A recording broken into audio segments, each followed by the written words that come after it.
I need to be honest about how this started, because it didn't start with me. It started with Deborah Lynn in records processing. And I didn't believe her. The Wyatt Municipal Building is a 7-story limestone structure on the east side of downtown, built in 1931, expanded in 1974 with a concrete annex on the north side, and renovated twice since. Once in 1996, once in 2011. It houses the county clerk's office, 3 courtrooms on the upper floors, the county assessor, the recorder of deeds, a public law library on the 5th floor, and a records archive in the basement. I've been the building operations manager for 6 years. Before that, I spent 12 years doing facilities work for the school district. I know buildings. I know how they're put together, how they age, how their systems connect, and sometimes don't. The Wyatt is old, and it has the quirks that old municipal buildings have. Uneven heating, settling cracks, a freight elevator that takes 3 attempts to level properly on the 4th floor. None of that ever bothered me. Buildings are logical. They have drawings and dimensions and code requirements. Everything in a building exists because someone specified it, installed it, and inspected it. That's what I believed until last fall. Deborah came to my office on September 16th. She works in records processing on the 2nd floor, which occupies most of the south wing, a large open office with about 20 workstations, a supervisor's office in the corner, a copy room, and a break area. She's been there for 11 years, longer than me, and she's not the type of person who makes things up. She asked me if we'd recently opened a new filing room on the 2nd floor. I said no. She said there was a room at the end of the east corridor, past the women's restroom, that she'd never noticed before. She said the door was unmarked, and she'd looked inside and it was a filing room. Metal shelving, fluorescent lighting, no windows. She said she'd asked her supervisor about it, and he'd said it had always been there. I told her it probably had. The 2nd floor has several rooms that most staff never enter. IT closets, a mechanical shaft access, a small room that used to be a telephone switchboard closet. Before the 2011 renovation, I assumed she'd found one of these and simply never noticed it before. People work in buildings for years and don't register spaces they don't use. I told her I'd check the floor plans if she wanted. She said she'd appreciate that.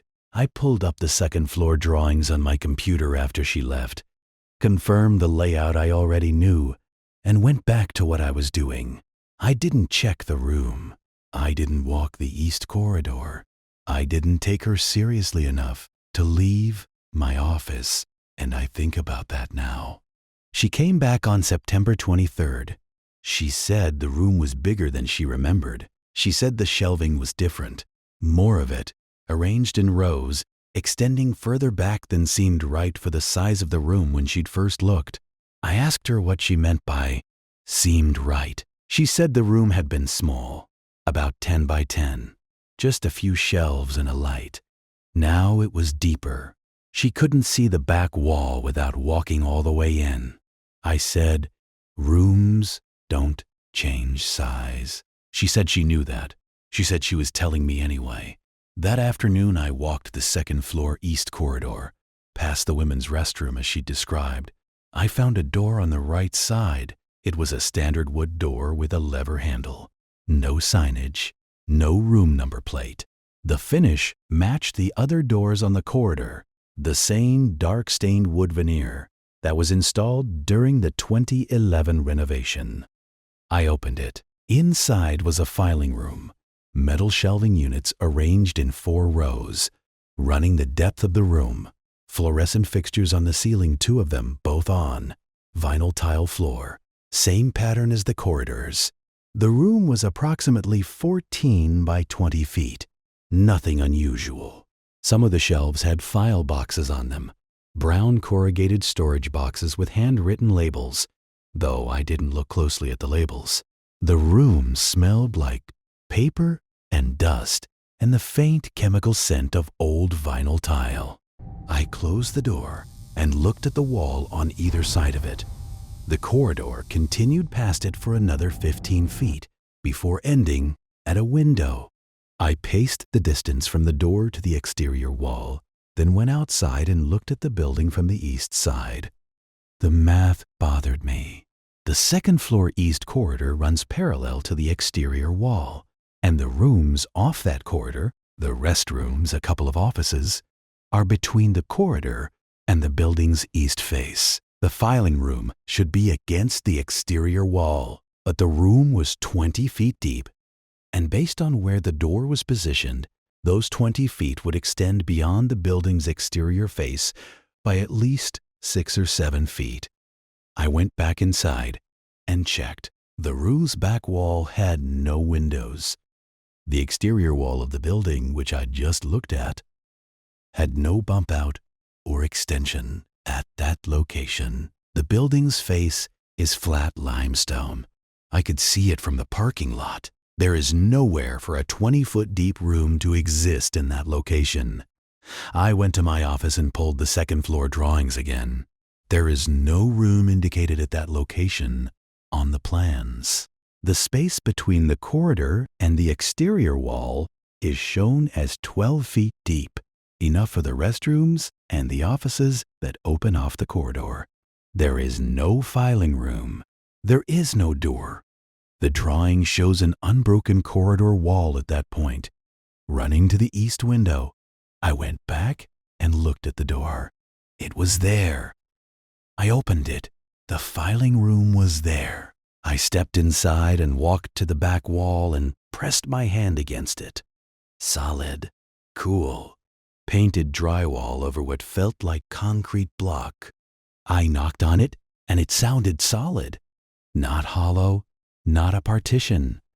Solid mass. I was standing in a space that, according to the building's plans and its exterior dimensions, was several feet outside the building. I want to describe my reaction accurately, because it wasn't fear. It was the feeling I get when a measurement doesn't add up on a job site. A kind of pause, a recalculation. My first thought was that the drawings were wrong, that the 2011 renovation had added this room and the as-built drawings hadn't been updated. That happens more often than it should. Contractors modify spaces and nobody updates the plans. The county's record-keeping for its own buildings is not rigorous. So I made a note to check the renovation files, and I went back to my office. The 2011 renovation files are in the basement archive. I pulled them the next day. The scope of work for the second floor included new flooring, ceiling tile replacement, lighting upgrades, ADA-compliant restroom modifications, and door hardware replacement. No new rooms, no structural modifications, no partition walls added. The drawings in the renovation file match the original plans. No filing room at the east end of the corridor. I checked the 1996 renovation files. That project was primarily mechanical, HVAC upgrades, and a new fire alarm system. No architectural changes to the second floor. I went to the original 1931 construction drawings, which are in the county archives in the basement, stored in large flat file cabinets. The original second floor plan shows the same layout as the current drawings, minus the 1974 annex number room at that location. The corridor runs to an east-facing window. That's all. Over the next few days, I did what I should have done immediately. I counted rooms, I walked the second floor with a copy of the floor plan, and checked every room against the drawing. Records processing, 20 workstations, supervisor's office, copy room, break area. All correct. 3 offices on the north side of the corridor. Correct. 2 restrooms. Correct. Mechanical shaft access. Correct. Former switchboard room, now used for supply storage. Correct. And then the filing room which is not on the plan, which is in a location that cannot physically contain it, and which is apparently full of file boxes that I hadn't examined. I went back to the filing room on October 1st. I want to be precise about this visit, because it's the first time I brought a tape measure. The room was there, same door, same handle, same shelving. I measured the depth, 22 feet from the door to the back wall, 2 feet deeper than my estimate the previous week. I measured the width, 14 feet. The ceiling height was 9 feet 2 inches, consistent with the rest of the second floor. I wrote these numbers down. I photographed the room from the doorway, showing the rows of shelving extending to the back wall. I photographed the exterior of the building from the parking lot, showing the flat limestone face with no extension or addition at the second floor level. I measured the exterior wall thickness at a window near the filing room, 18 inches, which is correct for the original limestone and concrete construction. There is no concealed space in the wall. There is no architectural trick. The room is deeper than the building is wide at that point, and it exists, and I was standing in it. I looked at the file boxes. There were about 40 of them on the shelves, the kind you buy from an office supply company, 15 inches by 12 inches by 10 inches. The handwritten labels on the sides were dates, not file numbers, not names, not case numbers, just dates, written in black marker. The one closest to me read 11 quarters, no year. The next one read 3/17. The next, 8/22. I opened the one labeled 11 quarters. It was full of paper, photocopied forms, what looked like old county assessment records, property cards, that kind of thing. I didn't examine them in detail.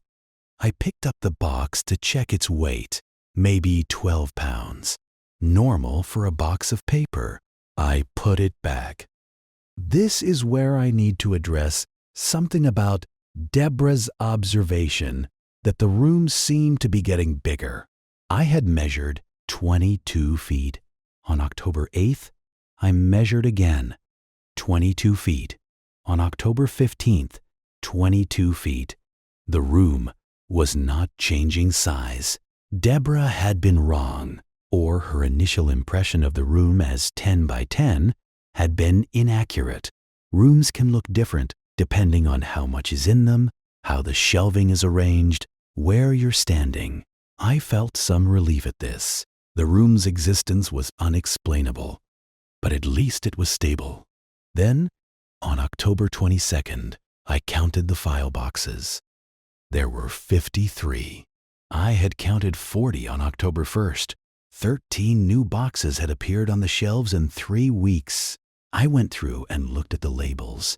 The new ones had dates I didn't recognize. 10 halves, 10 ninths, 10 14ths, 10 19ths, and others. Recent dates. October dates. I opened the one marked 10 ninths. It contained photocopied documents, same as the others, but these were different. They were daily activity logs from the Wyatt Municipal Building, HVAC readings, utility meter data, elevator inspection notes. The handwriting on the logs was mine. I need to be very specific. The documents in this box were photocopies of maintenance logs that I had filled out on October 9th, 2024. I recognized my handwriting, my notation style, the specific shorthand I use for equipment readings. The originals of these logs were in my office, in a binder on my desk. I went and checked. They were still there, but exact copies were in a filing box in a room that doesn't exist, labeled with the date I'd written them. I sat in my office for a while. I was not frightened. I was disoriented in a way that I associate with making a serious error. The feeling that something fundamental has gone wrong and you need to find it before it propagates. I decided not to tell anyone yet, not because I was hiding it, but because I didn't know what I was reporting. A room that shouldn't be there? A room that copies my paperwork? I needed more information before I could describe this to anyone in a way that would make sense. Through the rest of October, I checked the room every 2 or 3 days. The boxes continued to accumulate. By October 31st, there were 68. Each new box was labeled with a recent date and contained photocopies of documents produced in the Wyatt building on that date. Not just my maintenance logs, but court filings from the 3rd floor, assessment records from the county assessor's office, deed recordings from the recorder. The room was archiving the building's daily output in real time, storing copies that no one had made in a space that no one had built. I want to talk about what it felt like to use the room during this period, because the answer is that it felt normal. The room was clean, well lit, temperature controlled. The shelving was solid. The floor was level. There was nothing about the physical experience of being in the room that registered as wrong. If someone had walked me into it without context, I would have said it was a perfectly ordinary filing room in a perfectly ordinary municipal building. The wrongness was entirely in the fact that it shouldn't exist, that its contents were impossible, and that it was apparently operating without any human involvement. But the room itself was fine. That's the part that's hard to convey. It was fine. In early November, something shifted. Deborah came to my office again on the 5th. She said she'd noticed another room. This one was on the 3rd floor, east corridor, past the small courtroom. She said it was a supply closet she'd never seen before, and she'd looked inside, and it was stocked with office supplies, paper, toner cartridges, pens, binders. She said it looked like it had been there a long time. She asked me if I knew about it. I said I'd check. I went to the 3rd floor. The room was there. Unmarked door, same style as the others. Inside, a supply closet, about 8 by 8 feet, shelved and stocked with office supplies. I checked the floor plans. No room at that location. I measured the depth. 8 feet. I checked the exterior wall. The math didn't work. The room extended past the building's exterior face by at least 2 feet. By November 12th, I had found a 3rd room, this one on the 4th floor. It was a small conference room. Table, 6 chairs, whiteboard, overhead projector, fully furnished. No one I asked could tell me when it had been set up. The county assessor staff said they'd been using it for meetings for weeks. They had scheduled meetings in it. They had a sign-up sheet on the door. When I asked how they'd found out about the room, they said it had always been there.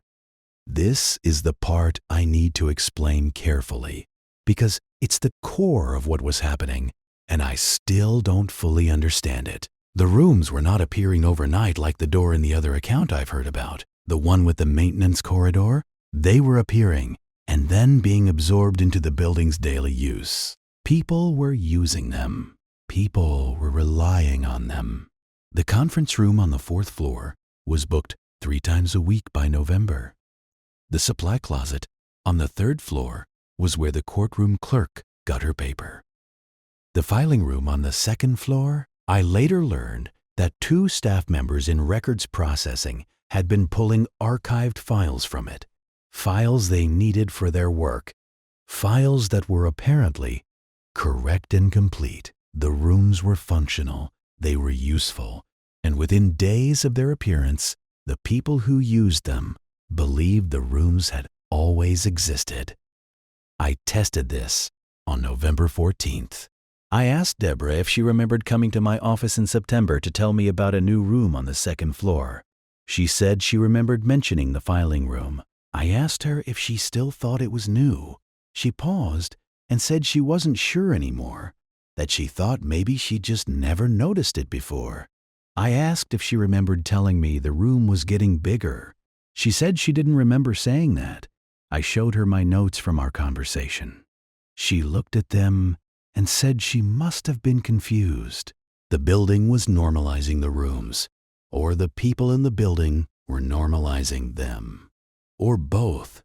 The rooms appeared, and then the collective memory of the building's occupants adjusted to include them. And within a few weeks, no one could remember a time when the rooms weren't there. Everyone except me. I remembered because I had written everything down, because I had measurements and photographs and floor plans that contradicted what people were telling me. But I want to be clear, I didn't feel special or chosen. I felt like the only person in a building full of people who could see that the floor plan was wrong. And that feeling was not empowering. It was isolating in a way that I hadn't experienced before. By the end of November, I had cataloged 7 rooms that were not on the building's plans. 2 on the 2nd floor, 2 on the 3rd, 2 on the 4th, 1 on the 5th. They ranged in size from the 8x8 supply closet to a 24x16 room on the 5th floor that appeared to be a reading room annexed to the law library, complete with a table, task lighting, and 3 walls of built-in bookshelves filled with legal volumes. The law librarian told me it was her favorite room in the building. She said the natural light was wonderful. The room had no windows. I measured the building's exterior dimensions on November 28th, Thanksgiving weekend, when the building was closed and I could work without being watched. The Wyatt's footprint is 186 feet east-west by 94 feet north-south, excluding the 1974 annex. This matches the site survey in the original construction documents. The exterior had not changed. The building was the same size it had always been, but the interior now contained at least 7 rooms that, by their positions and dimensions, extended past the exterior walls. The total excess interior space, by my rough calculations, was approximately 1,400 square feet. The building contained 1,400 square feet more than it could physically hold. In December, the rate of appearance accelerated. Rooms appeared on floors I had already checked. A second conference room on the 4th floor, a break room on the 3rd floor with a sink, a microwave, and a small refrigerator that was plugged in and running. An office on the 2nd floor that, when I found it on December 10th, had a nameplate on the door reading M.T. Sokolos. There is no one named M. Sokolos on the county payroll. I checked the office, desk, computer, phone, filing cabinet, personal items, a coffee mug, a framed photograph of a family I didn't recognize, a coat on a hook behind the door. The computer was on. The screen showed a county email login page. The coffee in the mug was warm. I stood in that office for a long time. The coat was a men's wool overcoat, dark gray, size 42 regular. The label was from a department store that closed in 2003. The family photograph showed a man, a woman, and 2 children in what looked like a park, taken sometime in the 1990s, based on the clothing and the photo quality. The filing cabinet contained folders with case files, county assessment appeals it looked like, with dates ranging from 1998 to 2004. The files were thorough and well organized. Whoever M. Sokolos was, or is, they were a county assessor's office employee who worked here over 20 years ago. And their office was fully set up, warm coffee and all, in a room that did not exist a week ago. I did not touch the coffee. I did not turn on the computer. I left the office and closed the door. When I came back the next morning, the nameplate was still there, the office was still set up, but the coffee mug was empty and the coat was gone. Someone had been using the office. Or the room was performing the actions of use, simulating occupancy, going through the motions of a workday that had ended decades ago. I checked the county payroll archives. Martin Sokalis worked for the county assessor's office from 1996 to 2005. He retired. I found his pension records. He died in 2019 at age 71. His office on the second floor was converted to a copy room during the 2011 renovation. I know where his office was. It was 60 feet from the room that now bears his nameplate, on the opposite side of the corridor, in a location that is currently and correctly occupied by the records processing copy room. The building had not resurrected his old office. It had created a new one in the wrong place and furnished it with what appeared to be his things. I tried to tell someone. On December 16th, I went to the county facilities director, my direct supervisor, a man named Gareth Poole, who works out of the county administration building downtown. I brought my measurements, my photographs, the floor plans, and my notes. I explained what I had found. I was methodical. I presented the evidence the way I would present a report on a building deficiency. Here's the problem. Here's the documentation. Here's what doesn't match. Gareth listened. He looked at the photographs. He looked at the floor plans. He asked me if I'd had the drawings verified against the actual construction. I said the drawings matched the building's exterior dimensions. He said buildings sometimes have interior modifications that aren't reflected in the plans. I said the modifications I was describing extended past the exterior walls. He said that wasn't possible. I said, I knew that. He came to the Wyatt with me the next day. We walked the second floor. I showed him the filing room. He looked inside, saw the shelving, the file boxes. He checked the floor plan. He looked at the exterior wall. He measured the room. He stood there for a minute and then said it was probably built into a wall cavity during one of the renovations, and the plans weren't updated. I said the wall cavity is 18 inches deep and the room is 22 feet deep. He said the measurement must be wrong. I offered to let him measure it himself. He did. 22 feet. He looked at the tape measure, looked at the room, and said there must be an error in the exterior dimensions. He did not seem disturbed. He did not seem confused. He seemed like a man who was encountering a problem and reaching for the nearest available explanation, regardless of whether it fit. I watched it happen. The normalization, the adjustment, the quiet refusal to accept that the building was doing something it shouldn't be able to do. He told me to submit a work order for an updated floor plan survey and left. I submitted the work order. It has not been processed.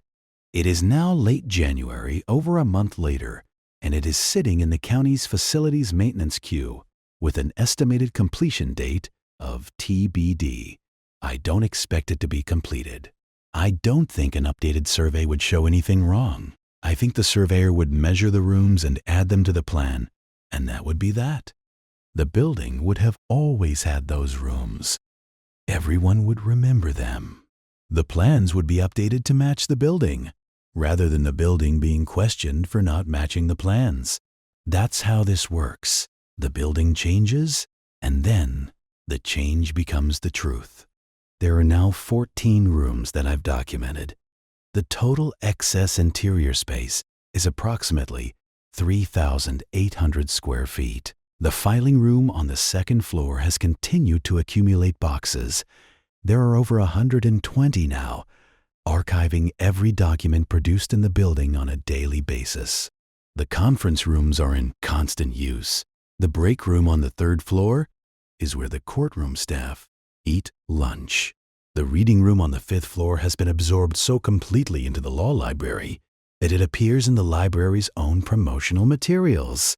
I found a brochure in the lobby with a photograph of the reading room, captioned, "The Wyatt Law Library Reading Room," and the brochure was printed in November, after the room appeared. But it reads as if the room has been there since the library opened. I am watching this happen, and I cannot stop it. Not because the process is invisible, but because no one else perceives it as a problem. The building is growing, and its occupants are grateful. The new rooms are needed. The county offices have been overcrowded for years. Insufficient meeting space, insufficient storage, insufficient everything. The rooms that are appearing are exactly the rooms that the building needs. They're well built, properly lit, correctly heated and cooled. They have sprinkler heads and smoke detectors and exit signs where appropriate. They are code compliant. Whatever is producing them understands building codes. Whatever is producing them understands what the occupants need and provides it. This should be reassuring, and it is not. On January 6th, I noticed something that changed my understanding of the situation. I was doing a routine check of the building's mechanical systems on the 4th floor, and I opened the door to mechanical shaft access 4E, which provides access to the vertical plumbing and HVAC risers on the east side of the building. This is a space I check monthly. It's a narrow room about 4 feet wide and 6 feet deep, containing vertical pipes, duct risers, and electrical conduit running from the basement to the roof. I've been in it dozens of times. On January 6th, I opened the door, and the shaft was deeper than it should be. The back wall, which should be the exterior wall of the building, was about 8 feet back instead of 6. The pipes and ducts were in their normal positions, running vertically along the left and right walls. But behind them, where the back wall should be, there was additional space. And in that additional space, there was a door. It was in the back wall of the mechanical shaft. At floor level, a small door about 5 feet tall and 30 inches wide with a simple latch handle. It was not painted. It was raw steel, like a utility access hatch, and it was slightly ajar. I could see light coming through the gap, fluorescent light, the same cool white as the building's fixtures, and I could hear something through the gap. Not mechanical noise, not ventilation. A sound I had to stand still to identify. It was typing. The rapid, rhythmic clatter of someone typing on a keyboard, not a computer keyboard, but a typewriter. The kind of sound I haven't heard in a working office in 20 years. It was coming from the other side of the door, steady and fast, as if someone was transcribing from dictation. I stood in the mechanical shaft and listened. The typing continued without pause for about 3 minutes. Then it stopped. There was a sound like a drawer opening and closing. A filing cabinet drawer. The metallic slide and thunk of it. Then the typing resumed. I was standing 4 feet from the door. The light from the other side was steady and bright. I could see, through the gap where the door was ajar, a narrow slice of what appeared to be a room. Vinyl tile floor, the leg of a metal desk, the base of a filing cabinet. An office. There was an office behind the mechanical shaft, in a space that should be outside the building, and someone in it was typing. I did not open the door further. I backed out of the mechanical shaft and closed the access door and stood in the 4th floor corridor and tried to think clearly. The rooms I had found up to that point were empty or passively furnished, set up for use, but not actively occupied at the moment of discovery. The Socala's office had shown signs of use, the warm coffee, the coat, but I hadn't encountered anyone in it. This was different. Someone was in the room behind the shaft. Someone was working. I went back the next morning. The mechanical shaft was its normal depth, 6 feet, back wall right where it should be. No extra space, no door. I pressed on the back wall. Solid concrete. I checked the shaft on every floor. 1st, 2nd, 3rd, 5th, 6th, 7th. All normal, all the correct depth, no doors, no extra space. I checked 4E again that afternoon. Normal. That evening, after the building closed, I checked again at 6 p.m. Normal. I didn't check again until the next day, because the mechanical shafts don't have the same after-hours access protocol as the public spaces. But on January 8th, I checked 4E at 8:30 a.m., and it was normal. And again at 2 p.m., and it was normal. And on January 9th, I checked at 7:15 a.m., right when I arrived, and the shaft was deeper, and the door was there, and the light was on, and the typing was happening. At 7:15 in the morning, the building opens to the public at 8 o'clock. Staff start arriving at 7:30. This was not a late-night anomaly. This was not something that happened in the dark, in the quiet, when no one was around. This was happening in a functioning building during operating hours. The space behind the mechanical shaft was occupied and active at a time when the fourth floor was filling up with county employees starting their workday. I checked the rest of the building that day with a kind of focus I hadn't felt before. I measured every room I'd cataloged. The filing room on the second floor was now 26 feet deep. It had been 22 in October. The reading room on the fifth floor had expanded by about 3 feet in width. The conference rooms had not changed in size, but one of them, the newer one on the fourth floor, now had a door on its far wall that hadn't been there before. The door was closed. I tried it.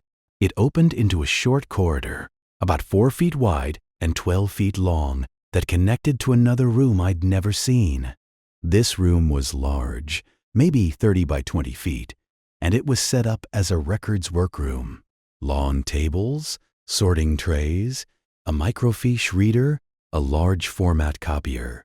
The equipment was old, probably from the 1980s or early 1990s. The microfiche reader was a brand I recognized from when I worked for the school district years ago, a model that was discontinued in 1997. It was plugged in. The power light was on. I'm going to describe this room in detail because it's the one that made me understand what was happening. The tables had documents on them. Stacks of paper, neatly arranged, weighted with those flat lead paperweights that offices used to use. The documents were county property records, deed transfers, tax assessments, survey plats. The dates on them ranged from 1991 to 2003.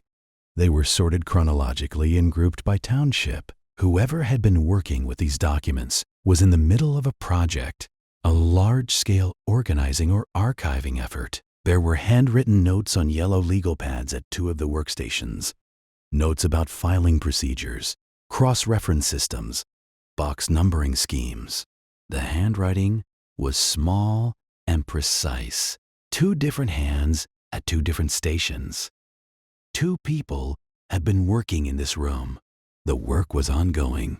There were pencils next to the legal pads, sharpened, some of them worn short from use. There was a calendar on the wall. It was turned to March 2002. This room was not a recreation or a simulation. It was a workspace that was in active use by people who, based on the calendar and the documents and the equipment, were working in 2002. I don't mean that it was preserved from 2002. I mean it looked like someone had stepped away for a coffee break and would be back in 10 minutes. The air in the room was warm, the way an occupied office is warm from the body heat of its occupants and the machines they're running. The large format copier was warm. I touched it. It had been used recently.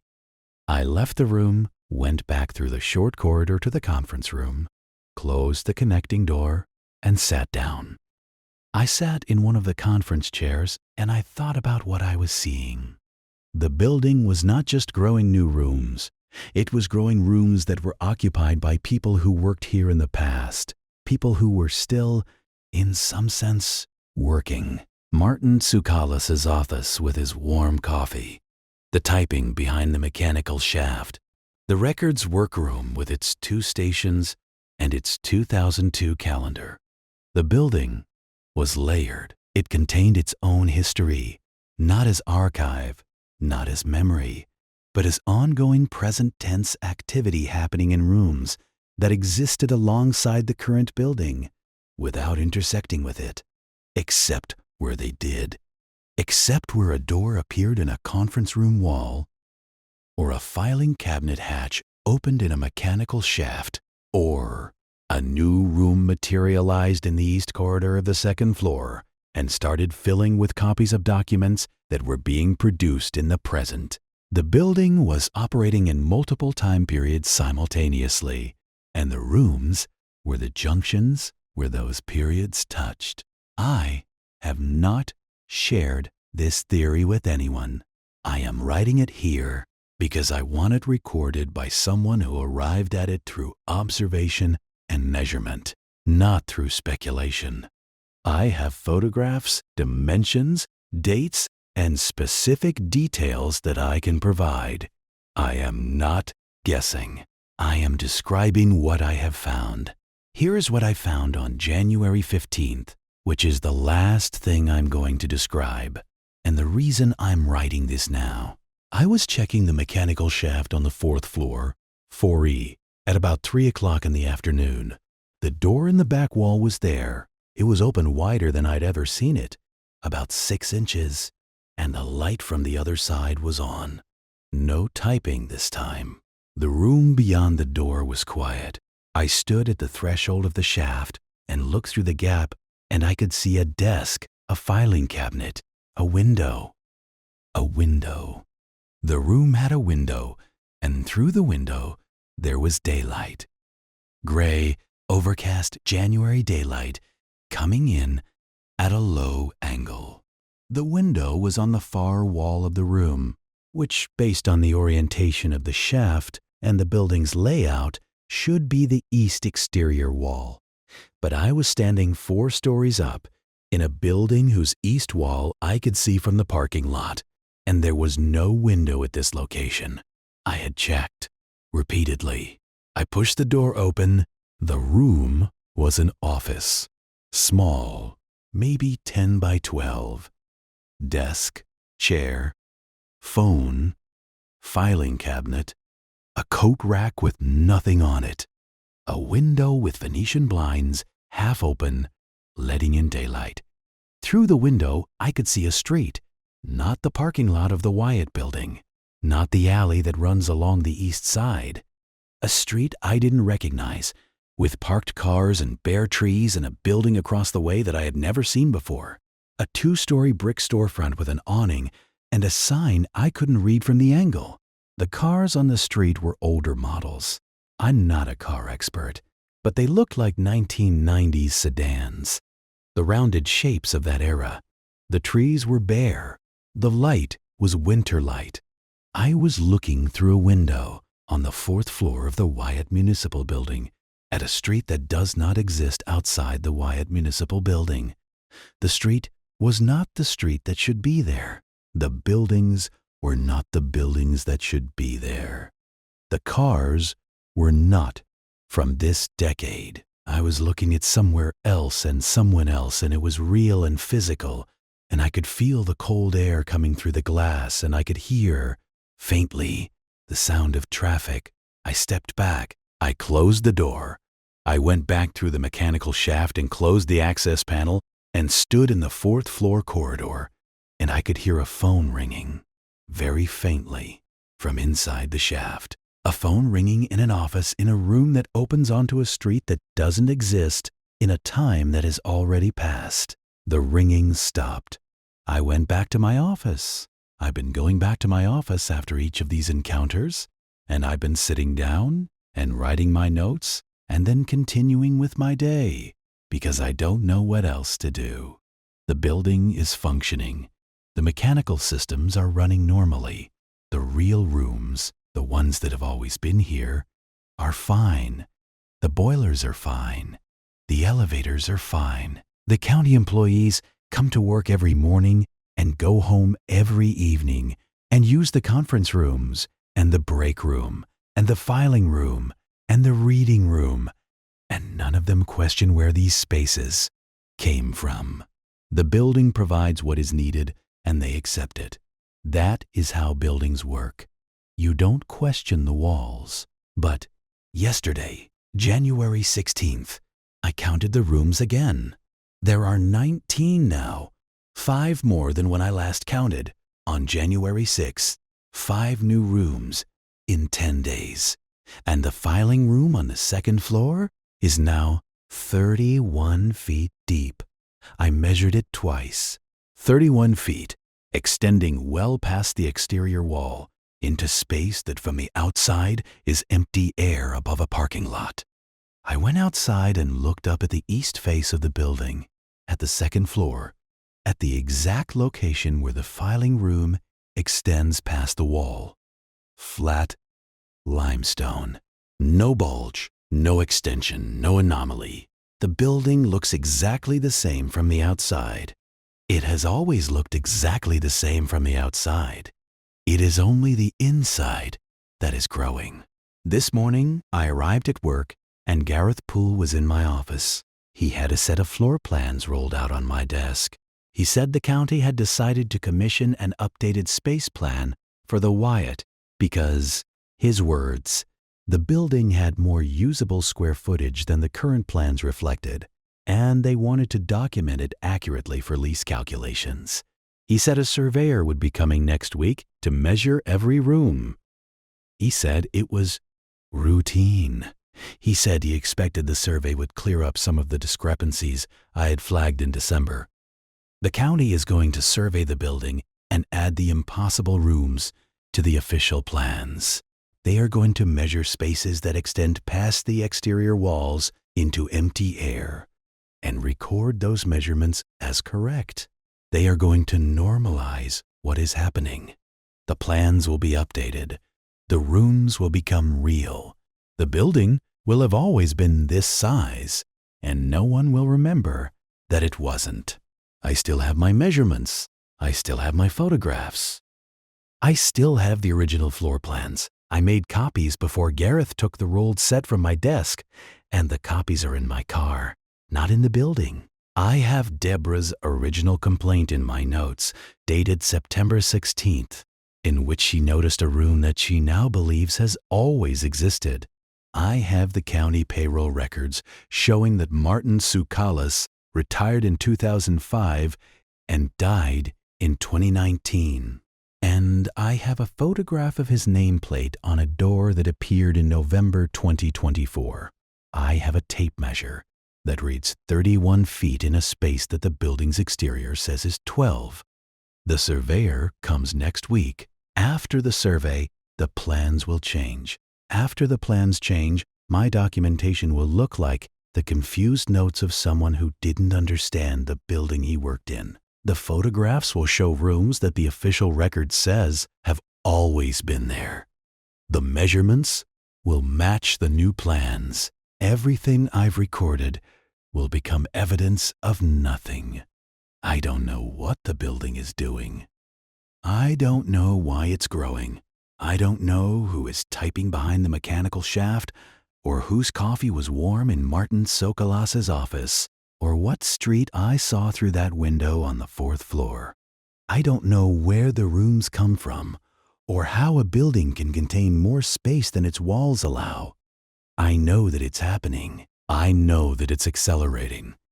And I know that by next week, according to every official document, it will never have happened at all.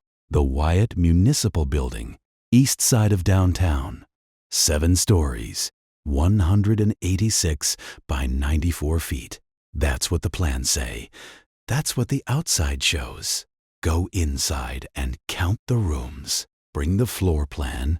Start on the 2nd floor, east corridor, past the women's restroom. There's a filing room there, 31 feet deep, in a building that's 12 feet deep at that point. Count the rooms. Count them now before the surveyor comes, before the plans change, before you forget that you ever needed to count. I'll be here. I work in the building. I have an office on the 1st floor next to the freight elevator.